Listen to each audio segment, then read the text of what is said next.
Okay, everybody, we just finished reading The Crane and the Crab, and that is a perfect example of a fable. It has animals that are for characters, and the animals have personification, which means they have traits like human people. For example, the crane, he was cunning and sneaky and dishonest, and some people are like that. He wanted to live the easy life where it's easy to get fish, he wouldn't have to work for it, and he was tricking people. So those are types of things that some people do. And then the crab was kind and caring towards others and helpful. So those are other human traits, right? So that's the personification of the characters, giving them human traits. And then there's a moral. There's a lesson to be learned. And I think the lesson here is in the crane. When you try to be dishonest and trick people, you can get yourself into trouble and it won't work out the way you want it to. So when the crab found out that he's trying to trick all the fish just so that he can eat them, she almost choked him with her pinchers, right? And told him to go away and never come back. So he was forced to leave. So his tricking and being dishonest didn't work out for him. So there's the lesson there. Being dishonest and trying to trick people will not work out in the end. It'll eventually go bad for you. So that's the moral of that story. So what we're going to do now is this activity. Let me bring it up for you.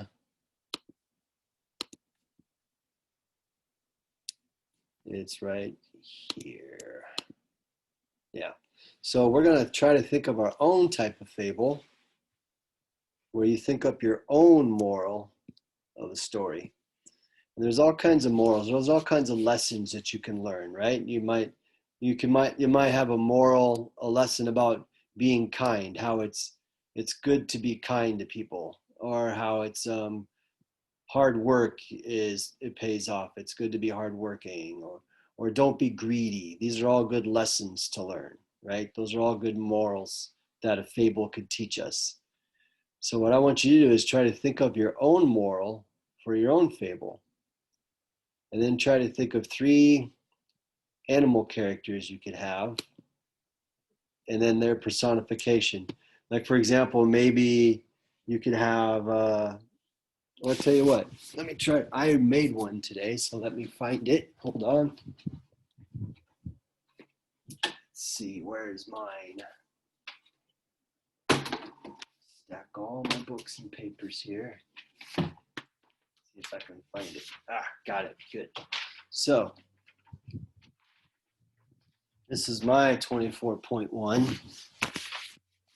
So in mine, I don't know how well you can see this, but I said that my lesson is, my moral is kindness can solve problems. So being kind can solve problems. That's the moral that I came up with.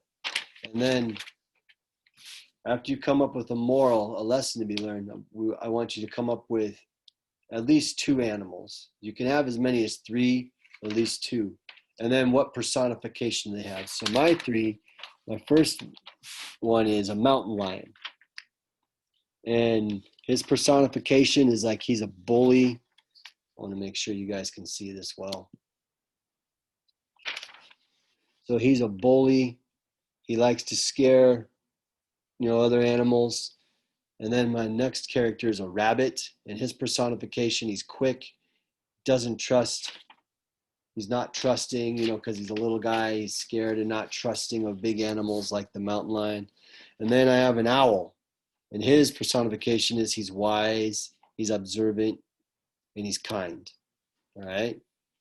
So that's what I have for mine. Okay. So on yours, again,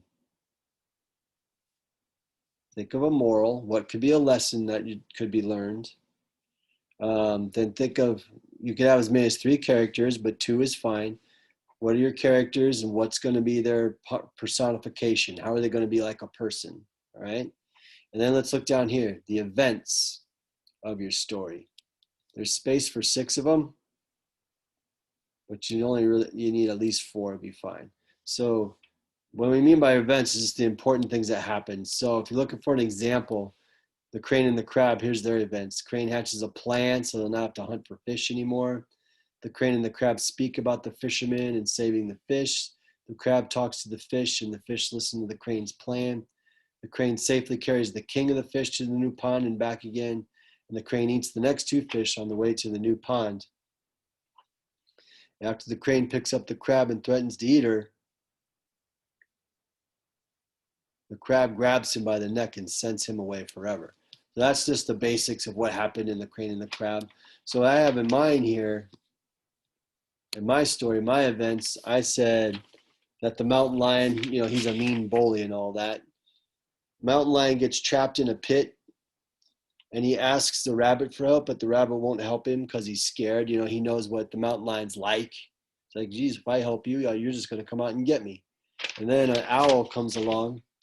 And the owl, you know, we said he's kind, so he's going to help the mountain lion. Even though the mountain lion could hurt him, he's going to help him anyway because he's kind. And in the end, the owl's kindness convinces the mountain lion to change his ways and not be so mean. So there's where my moral comes into play, that kindness can solve problems, or like it's better to be kind than unkind or cruel. So this is activity 24.1. It's in your book. So you need to find it and be working on that today, all right? And again, come back to this video if you need to, because, you know, you can't ask me questions since you can't get into the Zoom meeting. But if you're not sure what to do, go back to this video again and watch it again. And so you can get, you know, a better idea of what you're supposed to do. So that's 24.1 from your book. Go ahead and get to work on that, starting to come up with your own fable, all right?